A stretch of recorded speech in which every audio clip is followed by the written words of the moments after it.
Moving on in the study of behavioral leadership, we will study Robert Tannenbaum and Warren Schmidt's Continuum. Okay, this was presented by these two management thinkers in 1958 in the HBR article, How to Choose a Leadership Pattern. So in this, they provide the Robert Tannenbaum and Warren Schmidt provided a path to choose a leadership pattern. They explained that what are the various choices leaders may have in decision making and what could be the ramifications and arriving out of these options, and also what are the pressures which can arrive out of these options. So what Tenenbaum and Schmidt said, he said that there are two conflicting areas in decision making. One area is use of authority by managers.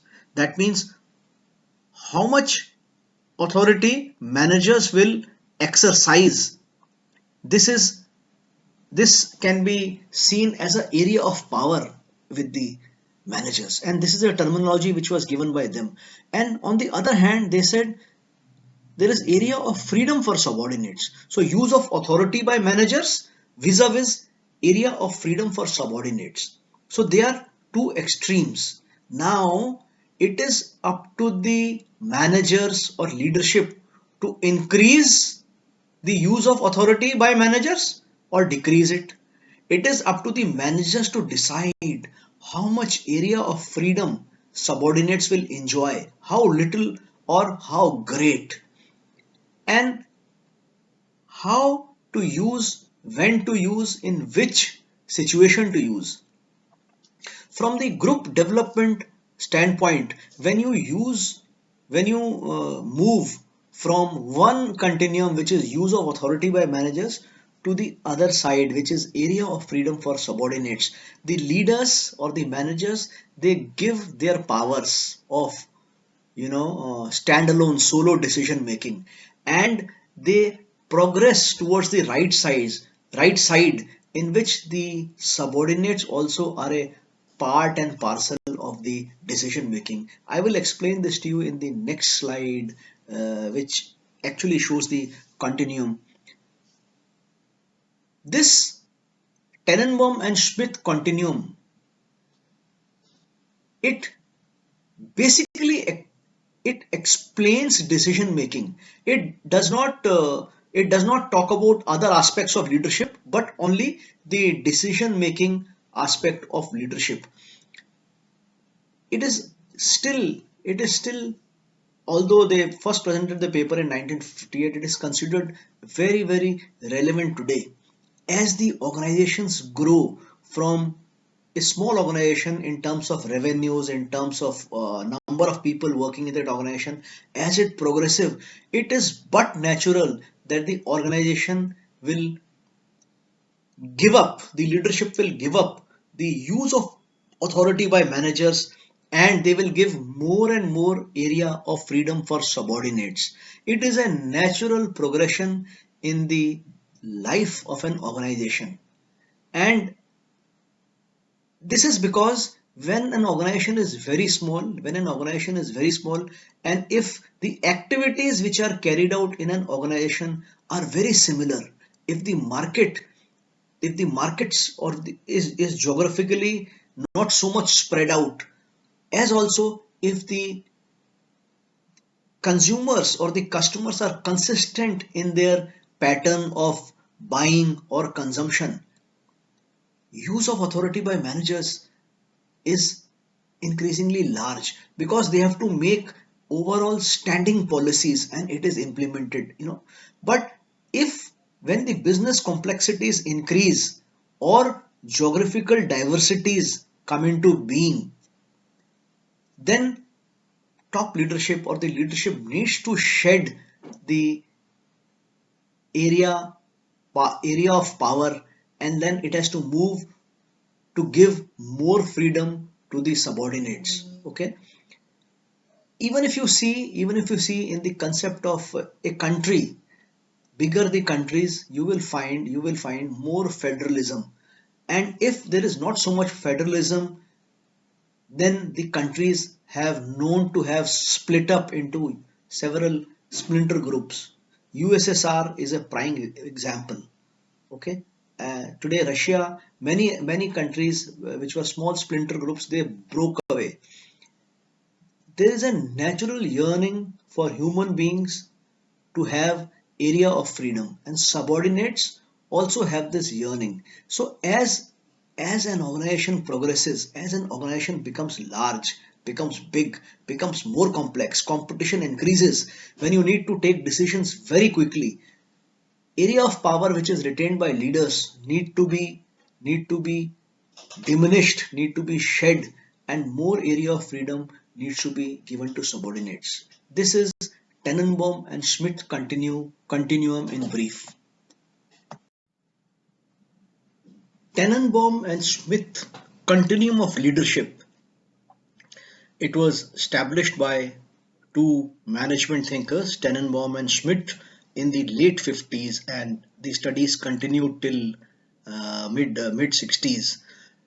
If you see this continuum means a path or a chart which continues, and if you move from left to right, in the left we have got areas which represent manager centered leadership, which means that managers have got complete command over the leadership.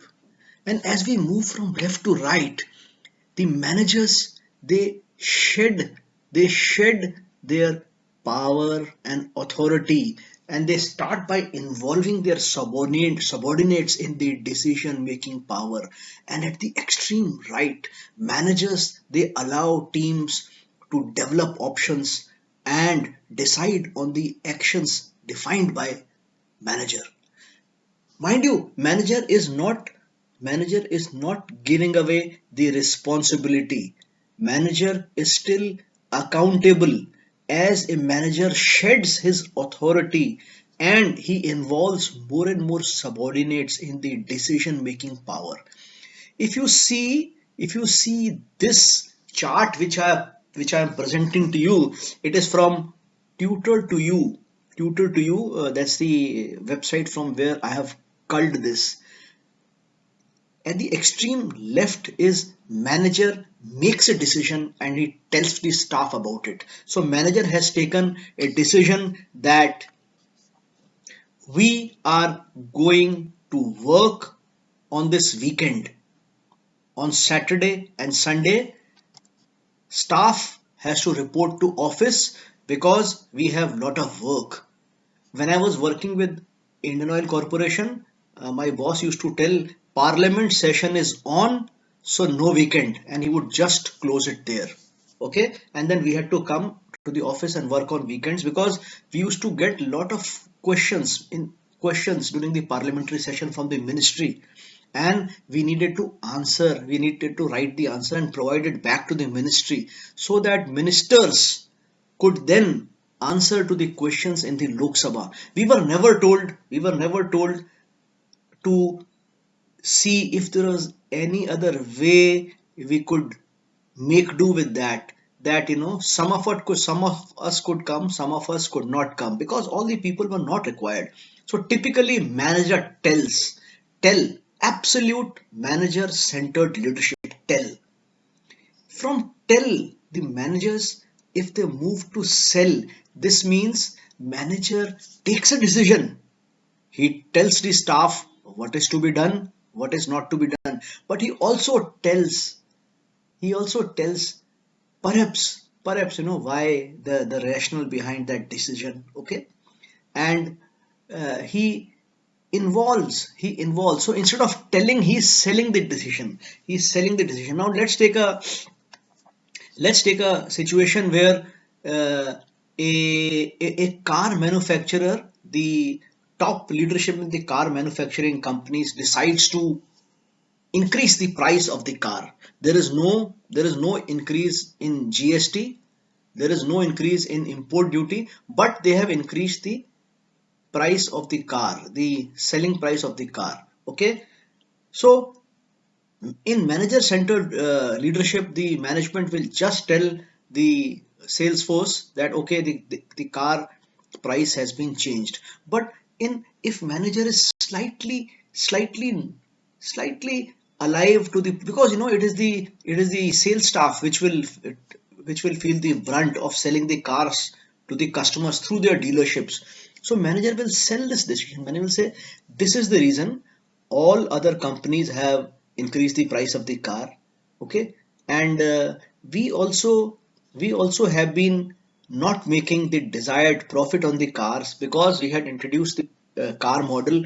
So we had gone for an introductory pricing. So now we are trying to increase the price of the car. So what happens is that the staff or the subordinates, they feel okay, this is the reason the company is going to increase the price of the car, and this is the reason. So manager is trying to sell the idea. The management has taken a decision, but it is not just announcing, but it is building a preface, it is making necessary noise, and it is trying to give some sense of logic to the team as to why the price of the car has been sold. So 1, 2, 3, 4, 5, 6, 7, you will see there are seven parts to the continuum. The first is manager makes decision and tells the staff about it. Second is manager sells the decision to the staff. The third is manager presents the idea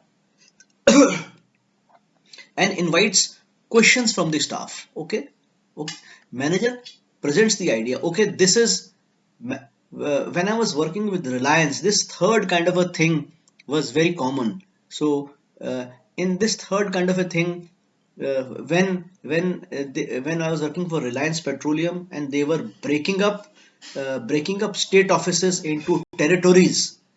So we had a meeting. All the team leaders were called in Delhi, and the head of HR, he came, and he said that we are going to reorganize the company. Instead of making state as a unit, we are making territories as a unit, and this is why we are making. Does anybody have a question? We asked the questions. They did not change their decision. It was pre-decided. It was pre-decided. It was pre-decided.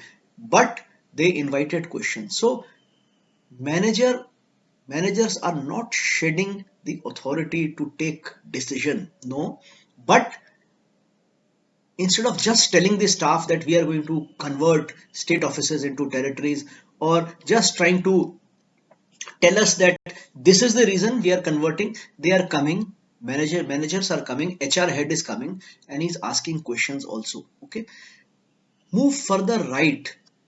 Consult. From tell and sell, the management is now consulting in the three stages. Manager will present an idea. Management will say, this is the problem we are facing. We invite, this is the in the this is the decision which management thinks is proper, and yet we are inviting suggestions. Okay, so it can change the decision also. Or it is also possible that the management has not taken a decision yet. It is inviting suggestions, and based upon the suggestions, somebody will amalgamate all the suggestions and then arrive at a decision. So from tell to sell to consult, management is moving from manager centered leadership to subordinate centered leadership. Subordinate centered leadership will still come. Tell, sell, consult. And what is the best form of subordinate centered leadership is that management joins the group to take a decision. They are not merely presenting a problem, they are not merely taking a suggestion, but in the entire decision making activity, they are combining hands, they are joining hands. Management still, but management will define the boundaries. Management will say, suppose there's a pricing decision to be taken. So management will say that this is the floor pricing. We cannot go below this. If we price at floor pricing plus X, what will be the ramifications? If we do a pricing of floor price plus 2X, what will be the ramifications? Because we have a sales targets to achieve, we have a profit target to achieve, but we also have to look at the impact of price on the consumer. We also have to look the impact, the price vis-a-vis the price of the competition. So they are jointly discussing these things. So Tannenbaum and Schmidt continuum of leadership, this is what it is in brief. In management centered leadership, management believes in telling what to do or sometimes selling that idea. And in subordinate centered leadership, management joins hand with the group, with the team members to take a decision. And somewhere in between, there is something called consult. I hope you have understood this slide very well. In the next slide, we will see how this continuum of leadership came about and what are the pros and cons. Another thing which I want to mention here, that this continuum, this Tannenbaum and Schmidt continuum, it also tells us that all the seven options, which are broadly tell, sell, consult, and join, all these seven options are available depending on the situation. Okay, what is meant by situation? Situation or the for example, the if the capability of the group is very high in terms of knowledge, skill, and attitude, experience, workload, etc. If the capability is very high of the group, then why would a manager like to involve himself with all the decision making? Okay, it is also depending on the nature of the task or the project. If suppose the timeline is very tight, then fast decision making is needed and there is very little room for consultation. So as I have mentioned in this slide, the example, if there is an inexperienced army platoon, uh, so the leader we will tend to be uh, on the extreme left of the continuum. He will just need to give, okay, shoot, okay.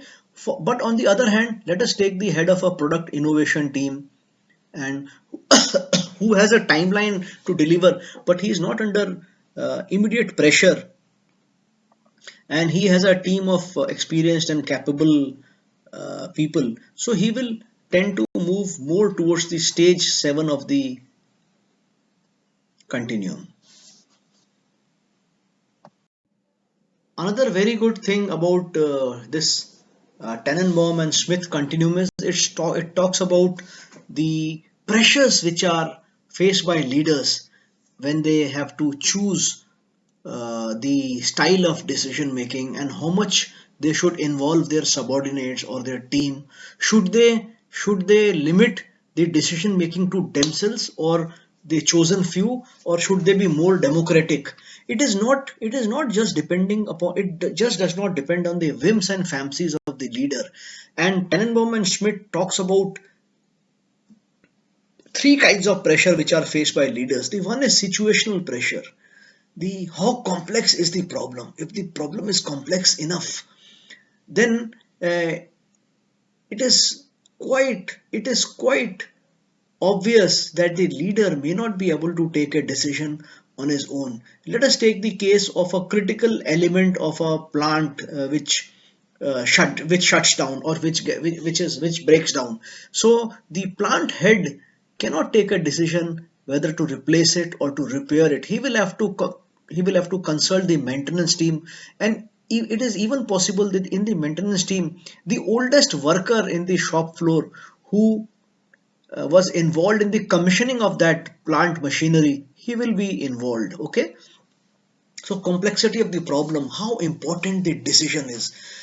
Sometimes there could be a decision, sometimes there could be a problem which you may not be willing to discuss with everyone. Sometimes a a problem would require immediate solution, so there could be time pressure.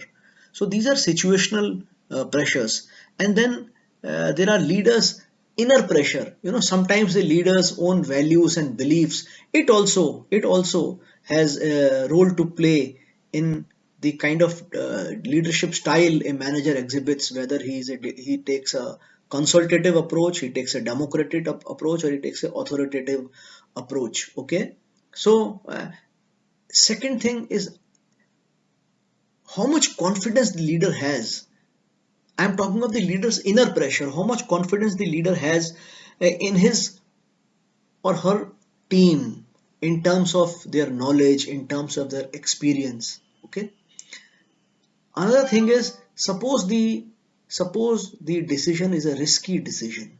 Okay, and it has a potential to impact the leader himself, his own reputation, his own survival, his own image is at stake. So in such a case, he may not be willing to involve many people, and he may be tempted to use only the chosen trusted few. The third kind of a pressure which Tannenbaum and Schmidt talk about is pressure which comes from the subordinates. Okay, the the desire of the colleagues to have a say in a decision. Sometimes it is seen that when the team is consulted before a decision is taken, then you get what is called a buy-in by the team. Then the team becomes morally obliged to support you. Sometimes there are some teams which are which are absolutely bent upon having a say in decision making process. In public sector organizations till the 80s and the 90s, the unions, the plant unions or the office unions, they always wanted to have a say in any kind of a decision, any kind of a decision which the management took. How much is the group willing to take responsibility of the outcome? It is not that the group starts to attack the leader if the decision goes wrong, and every member of the group has voted in for that decision. Okay, also the ability of the group to reach a decision together. A very disparate group in which everybody is pulling one another's leg, it may be very difficult to involve such kind of a team in a decision making process. You remember uh, the Gathbandhan governments or the coalition governments during the time of Prime Minister Atal Bihari Vajpayee, when everybody was pulling the leg of the other leader.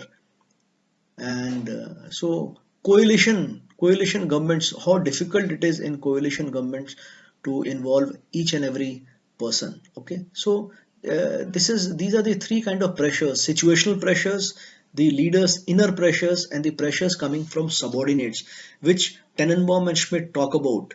And they say that this has a bearing on the on how much power or how much authority the leadership is willing to give.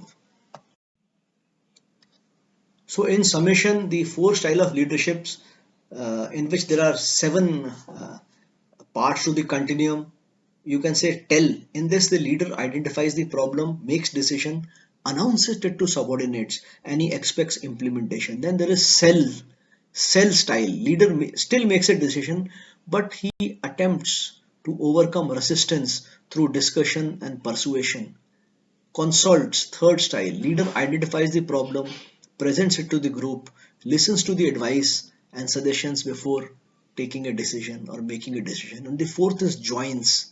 The leader defines the problem, passes on the solving and decision making to the group, of which the manager is a very important part of. In fact, he is the coordinator of that group.